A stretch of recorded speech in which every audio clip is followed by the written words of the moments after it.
வணக்கம், நான் உங்கள் லக்ஷ்மி. இந்த வீடியோல ட்ரேடர்ஸ்க்கு ரொம்ப ஹெல்ப்ஃபுல்லான ரெசிஸ்டன்ட் அண்ட் சப்போர்ட் லெவல்ஸ் இதை வச்சு எப்படி ட்ரேட் பண்ணலாம் அப்படிங்கிறத தான் இந்த வீடியோல பார்க்க போறோம்.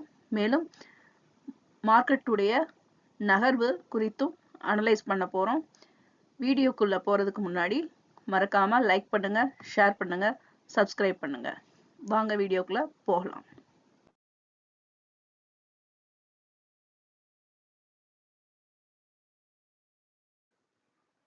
இங்க நீங்க பார்த்துட்டு இருக்கிறது நிஃப்டி 50யோட 15 நிமிஷம் time frame chart. Nifty 50 pivot பாயிண்ட்டுக்கு கீழே க்ளோஸ் ஆயிருக்கு. பைவட் பாயிண்ட்டுக்கு மேலே இன்னைக்கு ஓப்பன் ஆச்சுன்னா 22,511 வரைக்கும் போகிறதுக்கான வாய்ப்பு இருக்கும். இங்கே இந்த ஜோனில் எக்ஸிட் ஆகி தொடர்ந்து மேல் நோக்கி நிஃப்டி நகர்ந்துச்சுன்னா 22,625 வரைக்கும் போகிறதுக்கான வாய்ப்பு இருக்குது. இதுக்கு முன்னாடி பார்த்தோன்னா இந்த இடத்துல நமக்கு ஒரு பேட்டர்ன் கிடச்சிருக்கு. இந்த அப்போ இந்த இடத்துல நமக்கு டச் ஆகும் பொழுது கண்டிப்பாக மார்க்கெட்டில் ஒரு மாற்றம் வர்றதுக்கு வாய்ப்பு இருக்கும். அதாவது இந்த இடத்துல நமக்கு டச் பண்ணி திரும்ப கீழே இறங்கலாம், அல்லது இந்த இடத்துல சைட்வேஸ் மூமெண்ட்ல கொடுத்து நமக்கு மார்க்கெட் அடுத்து மேல் நோக்கி நகர போகுதுன்னா இந்த லெவலை பிரேக் அவுட் பண்ணும். இந்த லெவலை பிரேக் அவுட் பண்ணும்போது ஜோனை எக்ஸிட் பண்ணி தொடர்ந்து மேல் நோக்கி நகருதுன்னா 22,692 வரைக்கும் போகிறதுக்கான வாய்ப்பு இருக்கும். இது பைவட் பாயிண்ட்டுக்கு கீழே ஓப்பன் ஆச்சுன்னா முதல் கட்டமாக 22,330 வரைக்கும் போகிறதுக்கான வாய்ப்பு இருக்குது. இப்போ இந்த இடத்துல நமக்கு பார்த்தோம்னா நிறைய பாட்டம் நமக்கு கிடைக்குது. இந்த பாட்டமில் டச் பண்ணால் கண்டிப்பாக இங்கே ஒரு மாற்றம் வரும். மார்க்கெட் இன்னைக்கு இந்த லெவல் வரைக்கும் மூவ் ஆகி திரும்ப மேல் நோக்கி மூவ் ஆகிறதுக்கு அதிக வாய்ப்பு இருக்கலாம். இந்த இடத்துல பார்த்தீங்கன்னா நல்ல ஒரு ஹெட் அண்ட் ஷோல்டர்ஸ் நமக்கு கிடைக்கிது. இப்போ இந்த பாட்டம் தொட்டுச்சுனாலும் திரும்ப ஒரு ஹெட் அண்ட் ஷோல்டர் ஃபார்ம் ஆகிறதுக்கு வாய்ப்பு இருக்கும். இதை தொடர்ந்து கீழ் நோக்கி நகர்ந்துச்சுன்னா 22,263 வரைக்கும் போகிறதுக்கான வாய்ப்பு இருக்கும். இதையும் தொடர்ந்து கீழ் நோக்கி நகர்ந்துச்சுன்னா 22,149 வரைக்கும் நிஃப்டி 50 மூவ் ஆகிறதுக்கு அதிக வாய்ப்பு உண்டு. அடுத்து நம்ம பார்க்க போகிறது நிஃப்டி 50யோட 1 மணி நேர சார்ட். இங்கே இந்த சார்ட் பேட்டர்ன் அனலைஸ் பண்ணி மார்க்கெட் வந்து ஸ்விங் ட்ரேடிங்க்கு எந்த லெவலில் நமக்கு ஹெல்ப் பண்ண போகுது அப்படிங்கிறத பார்க்கலாம். இங்கே 2 பாக்ஸ் வரைஞ்சிருக்கோம் இல்லையா, இந்த பாக்ஸோட மூவ்மெண்ட் பார்த்தீங்கன்னா இப்போ நம்ம கரண்டாக பார்த்து இந்த ஹெட் அண்ட் ஷோல்டர்ஸ் ஃபார்ம் இந்த பாக்ஸ்குள்ளேயே மூவ் ஆகிட்டு இருக்கிறத நீங்கள் இங்கே பார்க்க முடியுது. இதே மாதிரி நமக்கு 2வது மாதத்தில் 17ஆம் தேதியிலேருந்து நமக்கு பார்த்தோம்னா ஒரு மூவ்மெண்ட் கிடச்சிருக்கு. இந்த மூவ்மெண்ட்டுக்கு அடுத்து பார்த்தோம்னா கேப் டவுனில் ஒரு சைட்வேஸ் கொடுத்து அதுக்கப்புறம் அதை பிரேக் அவுட் பண்ணி நமக்கு கீழ் நோக்கி நகர்ந்துச்சு. இப்போ இதோட மூவ்மெண்ட்டை இந்த பாக்ஸை நமக்கு பிரேக் அவுட் பண்ணணும். எங்கே பிரேக் அவுட் பண்ணுதுன்னு நம்ம பார்க்கலாம். மேலே பிரேக் அவுட் ஆச்சுன்னா அதுக்கு அடுத்த கட்டம் நமக்கு மேல் நோக்கி 23,000 நோக்கி கண்டிப்பாக மூவ் ஆகிறதுக்கு அதிக வாய்ப்பு இருக்கும். இதுவே இந்த பாக்ஸோட என்ன அளவீடுன்னு பார்த்தோம்னா 22,600 வரைக்கும் மேலே, இங்கே 22,300 பாயிண்ட்டுகள் வித்தியாசத்தில் மார்க்கெட் வந்து இப்போ நமக்கு மூவ் ஆகிறதுக்கு அதிக வாய்ப்பு இருக்கும். எந்த இடத்துல பிரேக் அவுட் ஆகுது அப்படிங்கிறத பார்க்கணும். அப்போ மேல் நோக்கி நமக்கு மார்க்கெட் மூவ் ஆக ஆரம்பிக்குது அப்படின்னா முதல் கட்டமாக 22,500 பிரேக் அவுட் பண்ணி அப்புறம் 600 பிரேக் அவுட் பண்ணுதாங்கிறத நம்ம கவனமாக செட் பண்ணணும். இந்த இடத்துல இந்த லைனை டச் பண்ணும் பொழுதும் ஜோன் செட் பண்ணி அதை எக்ஸிட் பண்ணாதான் நமக்கு அடுத்து 23,000 நோக்கி நகர்றதுக்கு வாய்ப்பு இருக்கும்.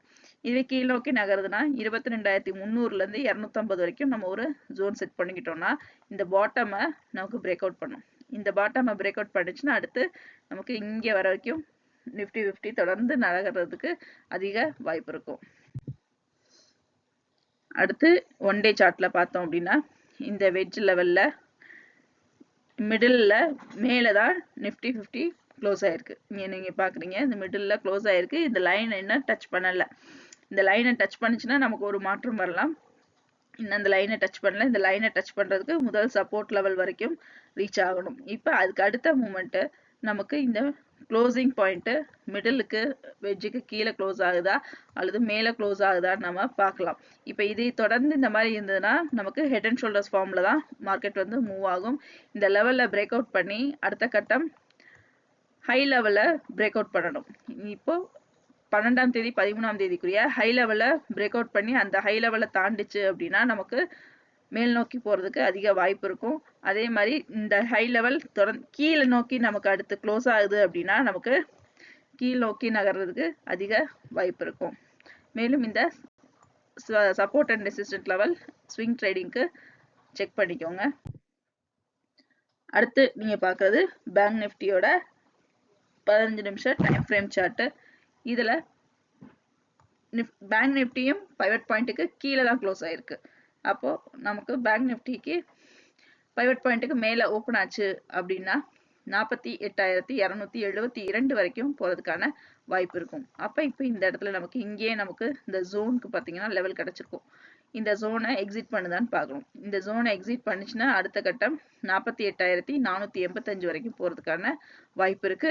இங்க இதுக்கு பிரேக் அவுட் பண்ணுச்சுன்னா கண்டிப்பா நமக்கு அடுத்து 48,618 வரைக்கும் போறதுக்கான வாய்ப்பு இருக்கும். இந்த லெவலை டச் பண்ணுச்சுன்னா இங்க ஒரு கரெக்ஷன் வர்றதுக்கு அதிக வாய்ப்பு உண்டு.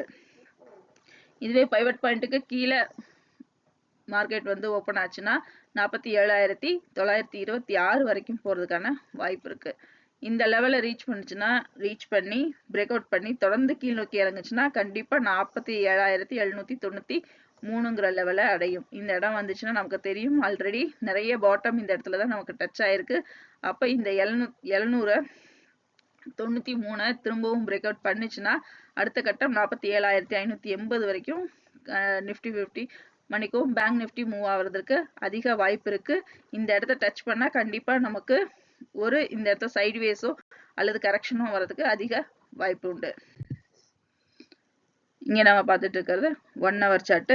இந்த பேங்க் நிஃப்டியில பார்க்கும்போது இந்த லெவல் வந்து நமக்கு ஒரே கிராஸ் லைன்ல வந்திருக்கிறத பார்க்குறோம். அதே மாதிரி இங்க இந்த லோ லெவல்லாம் பார்த்தோம்னா ஒரே சீரா நமக்கு க்ளோஸ் ஆயிட்டே வந்தது. இந்த இடத்துல நமக்கு ஒரு ஃபிளாட் கிடைச்சிருக்கு.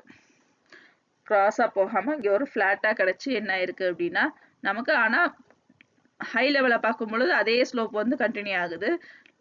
லோ லெவல் மட்டும் நமக்கு இங்க கொஞ்சம் இன்க்ரீஸ் ஆயிருக்கு. இப்ப அடுத்தது நமக்கு இந்த லோ லெவல் எந்த மாதிரி கிடைக்குது அப்படிங்கிறத பார்க்கணும். இன்க்ரீஸ் ஆகுதா டிக்ரீஸ் ஆகுதா, இது வந்து நமக்கு ஸ்விங் ட்ரேடிங்க்கு ரொம்ப ஹெல்ப்ஃபுல்லா இருக்கும். இப்ப இந்த லெவல் வந்து தொடர்ந்து இதே மாதிரி நமக்கு மேல் நோக்கி இந்த மாதிரி லோ லெவல் அதிகமாயிட்டே போகுது அப்படின்னா கண்டிப்பா இந்த ஹை லெவல் வெட்ஜை க்ளோஸ் பண்ணி நமக்கு மேல் நோக்கி நகர்றதுக்கு அதிக வாய்ப்பு இருக்கும். அதுக்கு முதல் கட்டமா 48,300 வந்து பிரேக் அவுட் பண்ணணும். இங்க நம்ம ரெசிஸ்டன்ட் லெவல் வச்சிருக்கோம் இல்லையா, அந்த 300. அப்ப அங்க நம்ம ஒரு ஜோன் செட் பண்ணிக்கணும். இதுவே வந்து பார்த்தோம் அப்படின்னா தொடர்ச்சியா நமக்கு இந்த லெவல் வந்து அடுத்து இந்த ஹை லெவல் திரும்பவும் இங்கேயே வந்து க்ளோஸ் ஆகிறதுக்கு, அதாவது மார்க்கெட் பேங்க் நிஃப்டி 48,000ல இருந்து 48,100க்குள்ளேயே க்ளோஸ் ஆகுதுங்கிற பட்சத்துல நமக்கு அடுத்து கீழ் நோக்கி நகர்றதுக்கு அதிக வாய்ப்பு இருக்கும். நீங்க பார்த்துட்டு இருக்கிறது பேங்க் நிஃப்டியோட 1 day சார்ட். இப்போ இந்த பேட்டர்னை நம்ம இங்க பாட்டம் லைனை வச்சு கம்பேர் பண்ணும்போது பார்த்தோம்னா இங்க நமக்கு எத்தனை பாட்டம் கிடைச்சிருக்குன்னா 4 பாட்டம் கிடைச்சிருக்கு. இதே மாதிரி இங்கெல்லாம் நமக்கு பார்க்கணும்னா இங்க பாத்தீங்கன்னா 1 2 3 4 5 பாட்டம் கிட்ட நமக்கு இங்க ஒரேதான் வந்து பாத்தீங்கன்னா பேங்க் நிஃப்டி மேலேயும் கீழேயும் ஏறி இறங்கி நமக்கு இந்த பாட்டமையும் டச் பண்ணி இந்த பாட்டமை இந்த இடத்துல பிரேக் அவுட் பண்ணுச்சு. ஆனா என்ன ஆச்சுன்னா கரெக்ஷன் கொடுத்தது நமக்கு இந்த லெவல்ல ரீச் பண்ணாம திரும்பவும் என்ன ஆயிடுச்சு, இந்த பாட்டம் லைனை உடைச்சு கீழ் நோக்கி இறங்குச்சு. இப்ப இந்த பாட்டம் லைனுக்கு கீழே நமக்கு என்ன ஆயிருக்குன்னா திரும்பவும் ஒரு ஹெட் அண்ட் ஷோல்டர்ஸ்ல 4 ஒரு பாட்டம் கிடைச்சிருக்கு. இப்ப இன்னொரு 5வது பாட்டம் நமக்கு உருவாறதுக்கு வாய்ப்பு இருக்கும். இப்ப அந்த 5வது பாட்டம் உருவாச்சு அப்படின்னா திரும்ப நமக்கு ஒரு சின்ன கரெக்ஷன் வரும். வந்து திரும்ப வந்து கரெக்ஷன் வரும் பொழுது அந்த கரெக்ஷன் கண்டினியூ ஆகுதா அல்லது இதே மாதிரி திரும்ப நமக்கு இந்த பாட்டம் லைனை உடைக்குது அப்படின்னா 47,800 800ல இருந்து 700 பாயிண்ட்களையும் உடைச்சு கீழ் நோக்கி வருதா அப்படிங்கிறத நம்ம கவனிச்சுட்டே இருக்கணும். அந்த லெவல்கள்ல நம்ம ரொம்ப கவனமா இருக்கணும். அதுக்கேற்ற மாதிரி பிளானை செட் பண்ணிக்கோங்க. இந்த வீடியோ உங்களுக்கு பிடிச்சிருந்துச்சுன்னா லைக் பண்ணுங்க, ஷேர் பண்ணுங்க, சப்ஸ்கிரைப் பண்ணுங்க, மறக்காம பெல் பட்டனை கிளிக் பண்ணுங்க. மீண்டும் அடுத்த வீடியோவில் சந்திப்போம். நன்றி, வணக்கம்.